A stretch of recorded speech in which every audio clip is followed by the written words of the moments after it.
A number of Oklahoma Sooners made CBS Sports top 151, but one dude was kind of slept on, and I don't quite get it. We'll discuss that next, coming up on Locked On Sooners.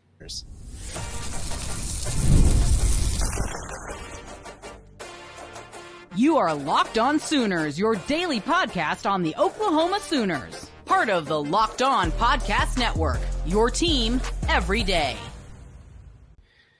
College football is back, and the Locked On College Football Podcast kicks off the action with a live season preview at 7 p.m. Eastern Time on Tuesday, August 20, on the Locked On College 24/7 streaming YouTube channel. This 4-part series covers each of the 4 major conferences with discussion on which ACC, Big 10, Big 12, and SEC teams have a shot at the expanded college football playoffs.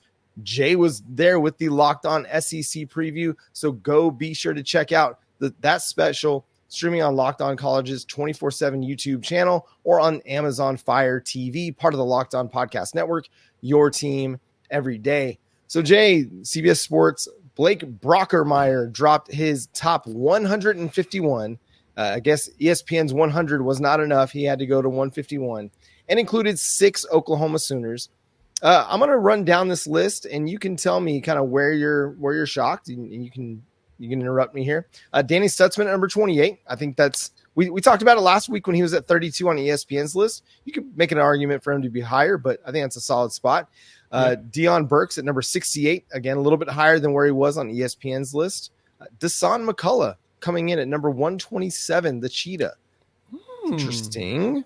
That's an Ethan interesting Downs. spot. Yeah, Ethan Downs at number 130, the defensive end. Love to see Ethan getting a little bit of love. A dude that's been really, really solid plus over the last couple of years, 4.5 sacks each of the last 2 seasons, really, really good in the run game. And then this one is curious to me. Nick Anderson at number 144. 10 touchdowns. 800 receiving yards. And you put him there at 144. I hate that they dock some wide receivers for the quarterback situation as if the quarterback didn't throw for 360-something yards in his first start, but whatevs. Nick should be higher than that, but I get they still want to see him prove himself. He get 1,000 yards this season. That dude's gone to the draft, period. Yeah, 100%. But this is the one that's crazy. And if you're wondering where's Billy Bowman on this list, why haven't you said his name yet? Did you miss him? Did they just not rank him? Well, number 146, Billy Bowman, 146. That's like 70 spots lower than where ESPN had him. Yeah. That's a massive drop. And I don't understand the disregard for Billy Bowman's skill set and what he brings to the table, right? Sure, he had some missed tackles over the last couple of years. I get that. He's also infamous for trying to do big hits. And the good thing is the way this defense is going to be shaped up, he'll clean that portion of his game up, and he's going to be a threat this season in the SEC, right? I mean, he's already trying to get more than 3 interceptions, return for touchdowns. He probably will end up with 4 because of his ability to make returns. I just don't get why he's always rated so low with everybody. Like, what is it? Because he's 5'11"? Why are we docking a safety who's going to be floating around for his height or for, the missed tackles here? I guess he's just going to have to prove it on the field again. Yeah, it's wild that a dude can go have 6 interceptions and 3 for return for a touchdown and be considered. I mean, okay, he's the top 150 player in college football. That's pretty solid. There's thousands of college football players. To be a top 150 player, that's really good. But 70 spots lower than ESPN, when we thought ESPN maybe had it a little bit too low, but it could understand because of the missed tackles and some of the the misses in coverage.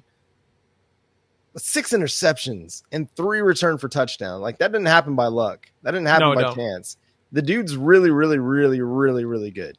And he's going to have another really, really good season this year and set himself up to be a top 100 pick in the NFL draft coming up in 2025. But yeah, I was talking to you about this earlier today, and not only is it surprising that Billy Bowman was ranked so low, but he was ranked 44 spots lower than former Arkansas quarterback, now UCF quarterback, KJ Jefferson. Now, KJ was solid. He was good, but was he that much better than Billy Bowman was? I don't know. He was not. He was definitely not that much better than Billy Bowman was. No, zero chance. And I don't get how. Look, KJ Jefferson's a very interesting player, and he's going to be fun to watch there at UCF, right, with that system by Gus Malzahn. But, yeah, I'm not taking KJ Jefferson over Billy Bowman. I'm not. And it's wild that they really believe that Bowman should be that low in the rankings. And even going through the list of players, I mean, I know that they made some adjustments because, injuries or whatnot. They pulled C.J. Baxter out from Texas because, of course, he ain't playing. Dante Corleone, he's out with a health condition, so he's been pulled out. But the fact that, let me see, in your safeties up here at the top, you got Starks as well as Caleb Downs in your top 20. There's a lot of questionableness within here. Isaiah Bond is 14. I'm sorry. There's nothing about Isaiah Bond that tells me he should be above Deion Burks. That's some Texas hype right there. Right, because him and then Quinn Ewers right behind each other, 14 and 15, which is even more fascinating that they got Quinn, and then, of course, they got Banks up there. They got a whole bunch of Texas dudes in the top 10, top 20, and we got to see if they're actually going to last. To me, I would like to see a little bit more hype around Nick Anderson, especially being the fact that he's 6'4", roughly 220 pounds. Teddy Lehman said it. I'm going to keep repeating it. If he was with any other team, we'd be hyping up a 6'4", 220-pound wide receiver that runs roughly a 4.5, 4.4 40-ish speed, right? And had 10 touchdowns last season. Yeah, we would be talking about him all the time. Right. I'm hoping that he gets his due this coming season when he's competing for Biletnikoff.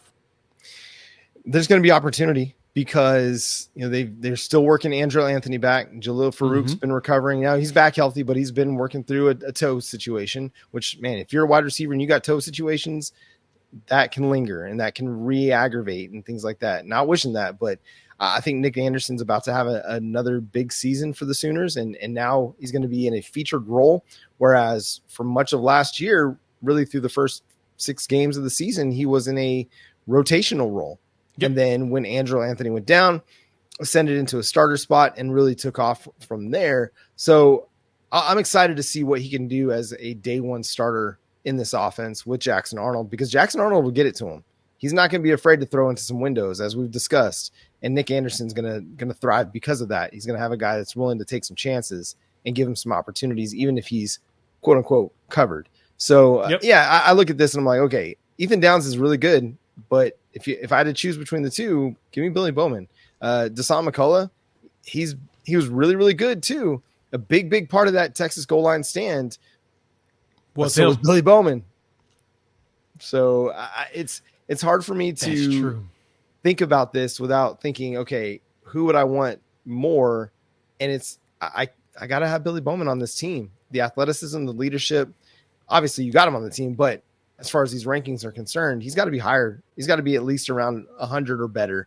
And I think ESPN kind of had it right.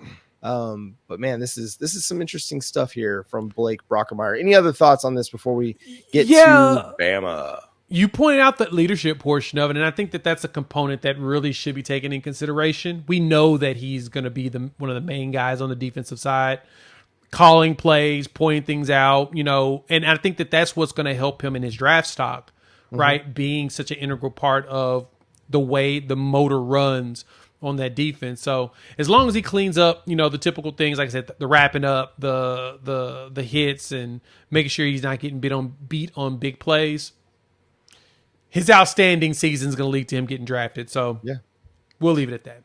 Yeah, and some of those big hits, they pay off. Just ask Quinn Ewers and Jatavian Sanders. So it's true. The Oklahoma Sooners is going to have a huge home game when the Alabama Crimson Tide roll into Norman in November. It's going to be a huge one. We'll discuss coming up next here on Locked On. Summertime's over. Back to school shopping's happening. You had to get all the school supplies. Now you're having to get stuff to pack lunches. You should be taking advantage of Ibotta. It's a great way to get cash back on all of your purchases. It's a free app that lets you earn cash back every time you shop. Earn on hundreds of items from groceries to beauty supplies, even toys. We went to church the other day. My daughter, 8-year-old daughter, had a little bit of blush on her. It took me by surprise, but that time is coming for her. She's going to be buying makeup at some point in the next few years. I'm going to have to take advantage of that with Ibotta and get that cash back. So right now, Ibotta is offering our listeners $5 just for trying Ibotta by using the code LOCKEDONCollege when you register. Just go to the App Store, Google Play Store, and download the free Ibotta app to start earning cash back on use code LOCKEDONCollege. That's IBOTTA in the Google Play or App Store and use code LOCKEDONCollege for Ibotta.